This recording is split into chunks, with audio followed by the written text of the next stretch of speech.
یہ اللہ کے رسول کی وہ عزت ہے اور وہ مرتبہ ہے کہ کسی نبی کو ملا نہیں. اور سارے انبیاء کو مسجد اقصی میں بیت المقدس میں آپ کی امامت پر 2 رکعت نماز پڑھائی. آپ امام الانبیاء بن گئے. ظاہر چیز ہے کہ امام الانبیاء کی تربت پر رہنے والے ابو بکر ہوں، عمر ہوں، عثمان ہوں، حضرت علی ہوں، صحابہ کرام ہوں. جب آپ دنیا سے پردہ فرمائے 1.25 لاکھ صحابہ تھے. 1.25 لاکھ صحابہ کے اندر اس دور میں علماء نے لکھا ہے کہ اس 1.25 لاکھ کے اندر کم سے کم 10,000 صحابہ تو مفتی ہوں گے، 10,000 صحابہ تو عالم ہوں گے. پھر ان 10,000 صحابہ نے جب تعلیم دیا شروع کیا اور فاروق اعظم کے زمانے میں علم پھیلا تو تابعین کے دور میں کیا معاملہ ہوا. یہ 1.25 لاکھ صحابہ تھے، تابعین کم سے کم 4 ساڑھے 4 لاکھ ہو گئے، اور پھر تبع تابعین تو 7-8 لاکھ ہو گئے. تابعین میں شمار ہے امام مالک رحمۃ اللہ علیہ کا اور حضرت امام حنیفہ رحمۃ اللہ علیہ. امام حنیفہ شاگرد ہیں حماد کے، حماد شاگرد امام ابراہیم نخعی کے، ابراہیم نخعی ڈائریکٹ شاگرد ہیں عبداللہ ابن مسعود رضی اللہ تعالیٰ عنہ کے، اور عبداللہ ابن مسعود شاگرد ہیں جناب رسول اللہ صلی اللہ علیہ وسلم کے. یہ وہ آپ کا علمی میراث ہے جو فاروق اعظم کے زمانے سے چلا. بیت المال کا نظام آپ نے قائم کیا. آج پولیس کا ڈپارٹمنٹ کا معاملہ، اور اس زمانے میں پولیس کے لیے قانون پاس کیا کہ اس کو اتنی رقم اتنی پگار دی جائے کہ وہ کبھی رشوت کی طرف مائل نہ ہو. یہ اسلام کا قانون. ساری چیز ہم سے لیے اور آج اسلامی کو سب سے زیادہ بدنام کیا جا رہا. وجہ یہ ہے کہ اسلام کے رنگ کو بدل دیا. آج سب سے زیادہ رشوت خور پولیس ڈپارٹمنٹ ہے، گورنمنٹ کا ڈپارٹمنٹ ہے، کیونکہ ان کو پگار کیا ملتی ہے بیچاروں. 24 گھنٹہ 36 گھنٹہ جب کوئی تہوار آتا ہے، جب ان کو پوچھو بیچاروں کو، ہم کو تو پولیس بتاتے ہیں کہ ہمارے ناک میں دم ہوتا ہے، کھانا نہیں کھا پاتے، تو پھر جہاں وہ ہوٹل والے انہیں سے جا کے کھائیں گے وہ، اور پگار ان کو نہیں ملتی. اماموں کا مقرر کیا پگار تنخواہ مقرر کی، مؤذن کی تنخواہ مقرر کی. اور ایسی ویسی نہیں. اس زمانے کے اندر جو بچوں کو پڑھانے والے تھے، اس زمانے میں شاہ ولی اللہ نے لکھا ہے کہ ایک معلم کو اس زمانے کے اندر 20 درہم، بہت بڑی رقم، آج کی رقم بہت بڑی رقم ہو گئی. ظاہر بات ہے کہ جب عالم مفتی اس کی ضروریات زندگی جب پوری ہوگی تو وہ انشاءاللہ دنیا کی لالچ میں جب نہیں آئے گا تو دین محفوظ رہے گا. آج دیکھ رہے ہیں اب کیا ہو رہا ہے. دنیا کی لالچ میں مدرسے والے بھی پڑھ گئے، دنیا کی لالچ میں امام بھی پڑھ گئے، دنیا کی لالچ میں مؤذن بھی پڑھ گئے. انجام دیکھ رہے ہیں کیا ہو رہا ہے. اب دین معاملہ اللہ اسباب پر. یہ حالات جو آج ہو رہے ہیں یہ ہم اپنے ان اسلاف کے طریقے ہٹ جانے کی وجہ سے یہ ہو رہا ہے. فاروق اعظم کا زمانہ گیا، عثمان غنی کا زمانہ آیا، حضرت علی کا زمانہ آیا. حضرت علی کے 4.5 سال میں کوئی اسلامی فتوحات نہیں ہو پائی. اللہ کے نبی صلی اللہ علیہ وسلم کی جو پیشین گوئی تھی کہ عثمان کا شہید ہو جانا، اللہ کی تلوار بیان سے باہر آ جائے گی، پھر قیامت تک نہیں جائے گی. حضرت عثمان کی شہادت کے بعد امت کا حال آپ دیکھ رہے ہیں. یہ انشاءاللہ عثمان غنی کی شہادت پہ آپ سنیں گے، پھر حضرت علی کی شہادت پہ سنیں گے.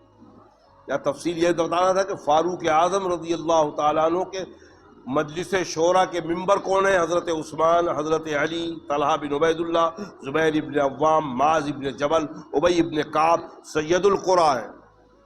ابی ابن کعب وہ صحابی ہیں حضرت جبریل تشریف لائے اور اللہ کے رسول کو فرمایا کہ ابی بن کعب کو بلاؤ، اور لم یکن الذین کفروا، یہ سورہ میں اس کا نام بھول رہا ہوں، اس سورے کو ابی بن کعب کی زبان سے ہے میرے مسلم، آپ بیٹھ کر سنو. بہت بڑا اعجاز ہے ابی بن کعب کے لیے. اللہ کے رسول نے بلایا اور فرمایا ابی بن کعب، ابھی جبریل نے آ کے مجھے فرمایا کہ اللہ نے حکم دیا کہ میں تم سے لم یکن الذین کفروا یہ آیت سنوں، یہ سورہ سنوں. ابی بن کعب رونے لگے، فرمایا یا رسول اللہ نے میرا نام بھیجا. ظاہر بات ہے کوئی بادشاہ آپ کو لکھ دے اور کوئی بادشاہ آپ کو یاد کرے، ابھی مودی صاحب کسی کو یاد کرے، کیا خوشی کا حال ہوگا. اور پوری کائنات کے بادشاہ اللہ رب العالمین فرشتے کے ذریعے جس صحابی کا نام لے، کیا خوشی کا اظہار ہو. کبھی خوشی میں بھی آنسو نکلتا ہے، کبھی غم میں بھی آنسو نکلتا ہے. ابی بن کعب، وہی ابی بن کعب کو فاروق اعظم رضی اللہ تعالیٰ عنہ نے سب سے پہلے تراویح کا امام بنایا، کیونکہ یہی 5 صحابہ تھے جو نبی پاک صلی اللہ علیہ وسلم کے زمانے میں وفات سے پہلے